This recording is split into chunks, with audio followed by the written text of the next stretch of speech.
Yo, what up guys, I'm Sammy and welcome back to the Soul Drop, and this is my performance review of the Air Jordan 37 Low. So of course, this is the regular Jordan 37, right? And it retails for 185 bucks, and then the low is $10 cheaper for 175 bucks. Yes, it is super expensive, but it's Jordan's kind of like signature shoe, you know what I mean? So it makes sense, but as far as the material quality goes, I don't think it's not justified. You know what I mean? But if you guys do want to cop, I'll try to leave an affiliate link in the description box for both of these shoes. And also, if you guys do want to help support me, you guys can become a member of this channel. And also, you guys get really cool emojis. Like, I made some really dope Kobe 6 Grinches. You know, you can post it in the comments, you can post it in the lives. And by the way, I am live every single Wednesday at 9 to 10 p.m. And I do member only chats, right? So if you guys do want to become a member and help support me in this channel, I would greatly appreciate that. But anyways, let's get it started off with the Tracciones, and the Tracciones is identical to the regular Jordan 37, and the traction is really good, right? You have to break it in just a tiny bit, but I literally just broke it in for the first day and it started to get really good, right?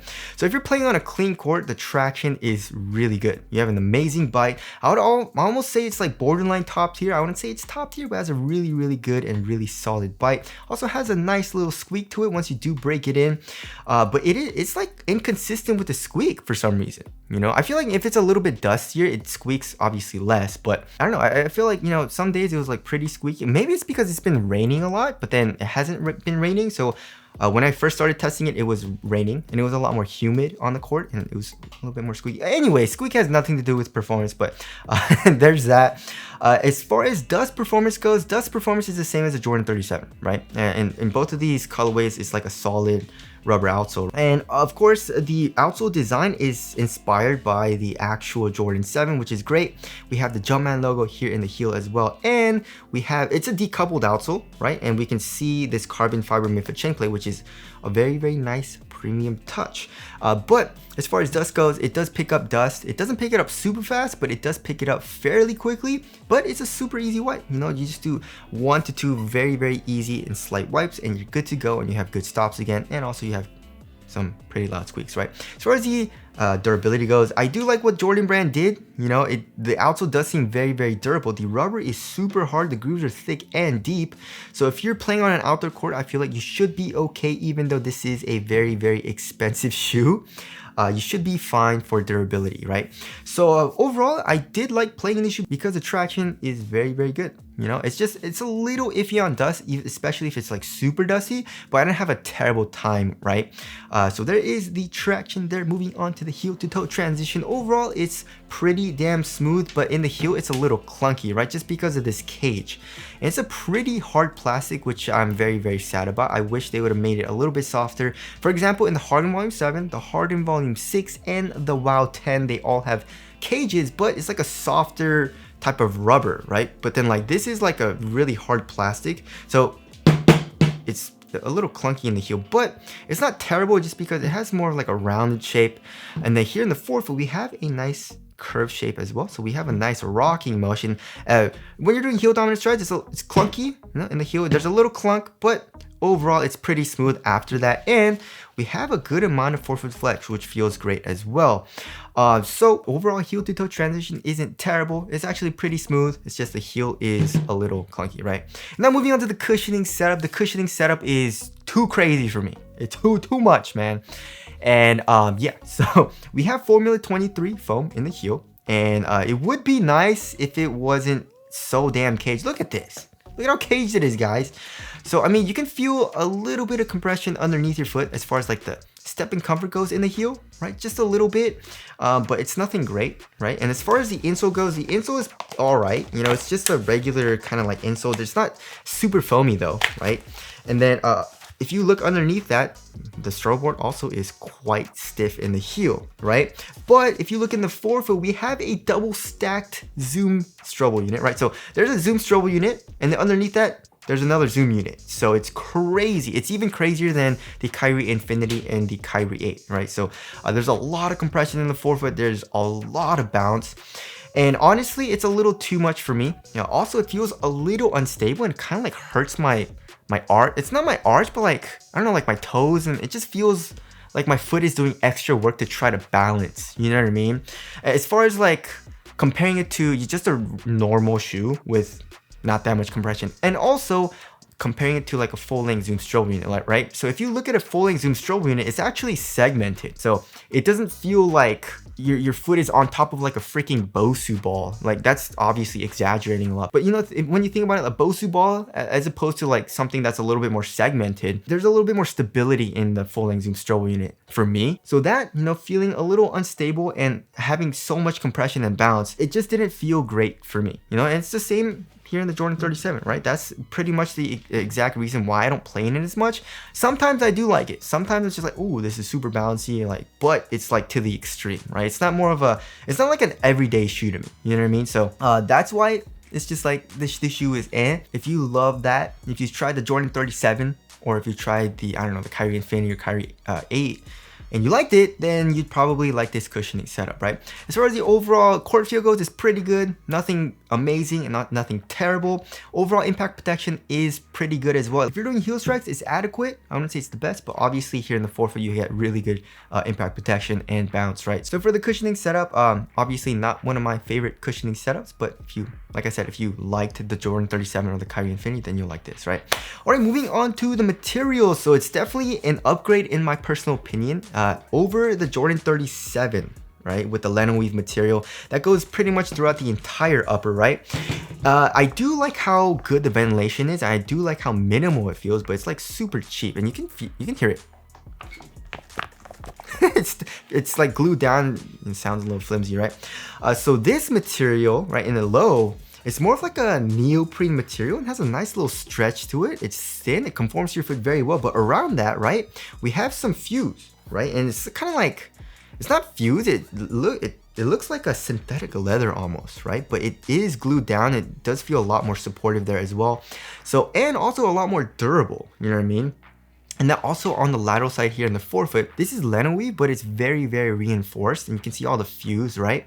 And then on the lateral side and also on the medial side, we have what they're calling like a TPU ribbon. They kind of like try to make it so that it feels or emulates like a taped ankle, which it kind of doesn't, but you know, whatever. It's just plastic. It looks pretty cool, and it goes, you know, the laces go through it as well. And also we have linen weave in the shoe as well, which is very good because I love it for ventilation, right? And you don't really need a whole lot of support right here in the midfoot if the forefoot and heel are very supported. So they just put linen weave here. It's very good for ventilation, and it reduces weight, of course.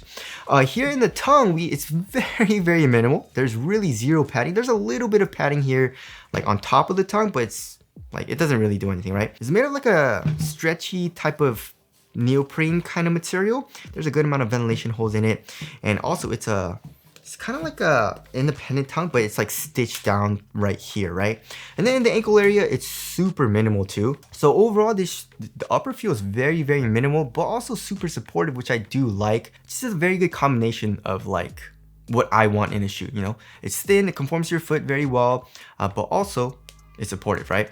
So, you know, obviously not the best for materials, you know, the material quality like around here, the ankle area and the heel could be a little bit better, but on foot and for performance, it's really, really good. All right, moving on to the fit. I went true to size, and it fits really, really nice for me because I like a snug fit, but it's a very, very snug fit, right? So going true to size, my toes go pretty much right to the edge of the shoe. Here in the toe box, it is a snug fit, and width-wise, it is on like slightly narrow. It's on the more narrow side of things, so it fits my foot very, very well. And if you want a snug fit, should be fine going true to size. If you have a wide foot or you want like a roomier fit in the toe box, then probably go up like half size or maybe even a full size because it is a very, very snug fit, but it fit me very, very well. All right, moving on to the support and lockdown. Support and lockdown was super good. So for lateral containment here in the forefoot, we have the TPU ribbon, right? So we have, this is very supportive, and also we have this part, this linen weave, which is super, very, very reinforced, you know? And then here in the heel, we have the TPU ribbon as well, and it feels like there's an internal TPU hook on it, and the cage coming up acting as a sidewall. So lateral containment, I was good to go. Your foot is not going out of the shoe. It's not coming out of the footbed at all, even if you're a heavier guy, right? Also, lateral stability was good. You know, there's not a crazy outrigger, but the midsole and outsole do protrude out a little bit on the lateral side in the forefoot. So you do have a pretty wide base here in the forefoot, and I guess court feel isn't the best, especially with the zoom strobo unit, but I felt laterally stable, right? And also I didn't have any issues with heel slippage, so overall support and lockdown was very, very good for me. And now moving on to the weight of the shoe. If I remember correctly, it's just like average weight, right? 12.28. It's a little bit lighter than average, but pretty much average weight. Let's check the other shoe. 12.2 ounces. And to compare with the regular Jordan 37, yeah, 12.7 ounces. Okay, so the Jordan 37 is a little bit heavier, I guess. Now that's kind of weird. I thought the Leno weave would be a lot more light. I thought it'd be a lot lighter. Anyways, so yeah, the Jordan 37 low feels very responsive. You know, the traction is really, really good. You know, I had good stops. Even when I was playing on a dusty court, I just did a slight wipe and I was good to go. The cushion felt very bouncy and very responsive, although it has a little bit too much bounce for me personally, or a little bit too much compression. So like the time that it took my forefoot to kind of like compress the zoom unit in the forefoot, or the double stack zoom unit, I felt a little bit slower. You know what I mean? Just a tiny bit slower than I would with just like a regular cushioning setup. So of course I am nitpicking at that point, you know, but I did feel a little bit slower. So there's that. Overall support is very good. It fit me very well. So I did like how the shoe felt on foot, and I did enjoy playing the shoe. Most of the time it's just like, it was a little too much for me for the cushion, you know what I mean, in the forefoot. So there's that. Moving on to the ventilation, super good, right? This material is very, very thin. We have ventilation holes for the tongue, and also airflow is very good through this neoprene here in the forefoot. And we have the Leno weave, which also it's basically see-through, right? So ventilation is really good in the Jordan 37 low. Of course, it's not as good as a Jordan 37, but it's still really good here in the lows, right? As far as the aesthetics go, I love it.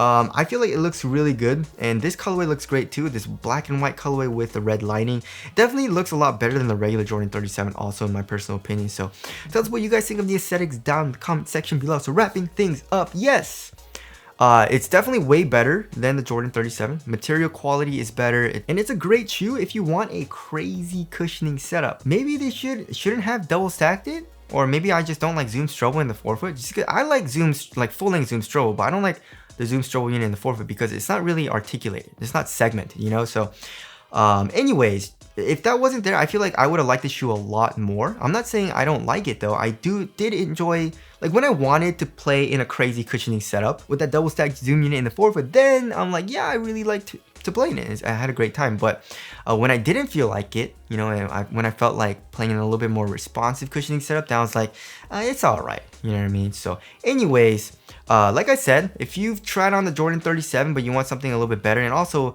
the low is $10 cheaper, then I feel like you'd really like the Jordan 37 low. And also if you like the Kyrie's, but you kind of like want a low, then this is also a very, very good option. So I definitely feel like this shoe is very good for guards if you want that crazy zoom in the forefoot, and also for bigger players as well. It has good cushion, it has good traction, and also very, very good support. Just keep in mind the cushion is really, really crazy. But anyways, that about concludes my performance review of the Air Jordan 37 Low. Again, if you guys do want to cop, I'll try to leave an affiliate link in the description box, but that's it. Thank you guys for watching, and I'll see you guys in the next one.